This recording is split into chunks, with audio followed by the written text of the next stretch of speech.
Hey everyone, this is Sandy with Sewing with Sandy and Lone Tree Designs Quilting, and talking today a little bit about where I'm at with Long Time Gone, just to kind of help you out if you're struggling with what to do with all the different fabrics you have chosen.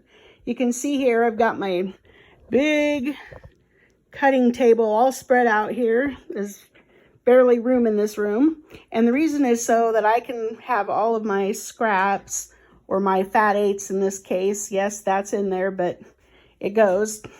I have those all spread out so that I can see what I have. They're fat eighths, so they're small pieces. And in here, you can see that I am keeping 1 inch, 1 1/4, 1 1/2, 2, 2 1/2, 3, 3 1/2, and 4 1/2. I'm keeping these scraps in these baggies so that I can use them when I can make the size fit for the blocks. These are very small blocks, some of them, and these little 1 inch strips are going to be used. And so I'm going to walk over here, and you can see on this end of the cutting table, I'm actually working on the crosses of the UK blocks. We need 6 of those blocks, and for those I've chosen to make 2 with this, 2 with this, 2 with this. And so these are my 2 of my 3 centers. All of my crosses are going to be this gold. All of my backgrounds are going to be this fabric here. Okay, one thing about this fabric, you'll notice that it is directional. So as I was cutting it, I made a 2 inch strip and I cross cut that 1 1/2 as per the instructions for each block. And then I made a 1 1/2 inch strip and I cut that 2 inches long for each block. So you can see over here, I've got that laid out right here. And then of course my gold is going to come out of the corners. The reason I chose gold is you'll notice that each one of these fabrics had gold flowers in them.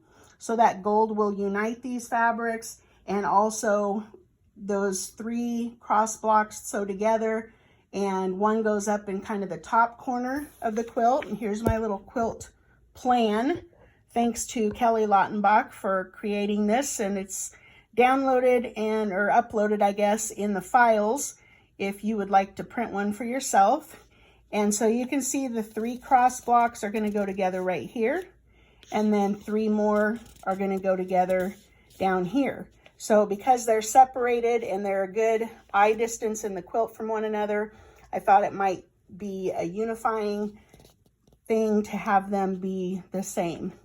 Okay, you can also see here, as I've been kind of checking off as I go, what I have done. And so you can see here that these half square triangle blocks are done, the bow ties are done, this one with the 4 1/2 inch square focus fabric.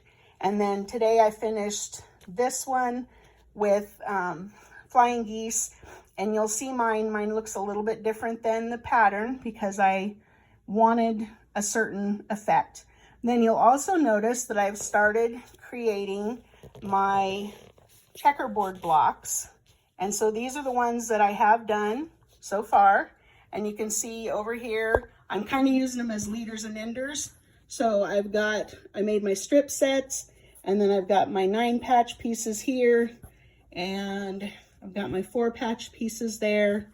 And then as I am putting them together, I'm making sure in the pattern, if it starts with a dark on the top, dark, and then light, and then dark, or if it starts with a light on the top, light, dark, light, and then counting down how many rows I'm going to need. And I've had a couple that have been 10 rows, so I've just made 3 9 patches, put them together, and then sewed on whatever extra piece I needed at the bottom.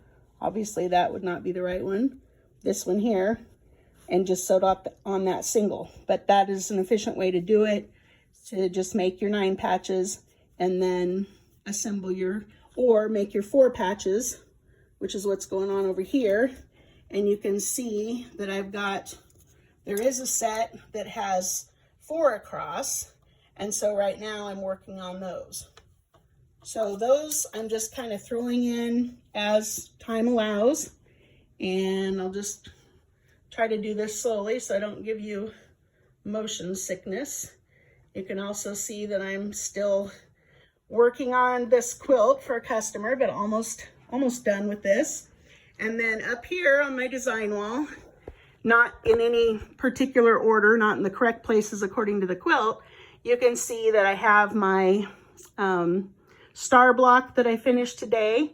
And you'll notice that in mine, I made that center blue, and then I put other colors around it. And I know in the pattern, it's pretty much all blue, shades of blue, whatever. But this is what I wanted to do. So don't be afraid to change up the pattern and do something that pleases your eye. Then you'll notice that my little polka dot and peach background checkerboards are just thrown up there. And those are just a calm, relaxing place for the eye to rest in my quilt. I will repeat those fabrics in some way in the outer border as well, and just kind of have it working its way around the quilt. I thought about doing it scrappy. It was too busy for me. I thought about doing it with like a blue and white or a gold and white, or, you know, whatever. But this spoke to me, so this is what I'm doing. So I hope you all are enjoying your blocks with Long Time Gone. Again, you need to make sure that you are cutting as accurately as possible, because when you are working with a 1-inch strip, this is 1 by 3 or something like that, 3 1/4. There's just no room for error. Once that gets sewn in, that's going to be a 1/2 inch wide.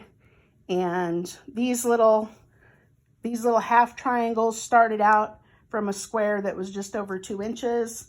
And again, they are going to be quite small, but I love little small blocks in a quilt. And so you can see kind of how those are going to look. And then these are my other 2 fabrics.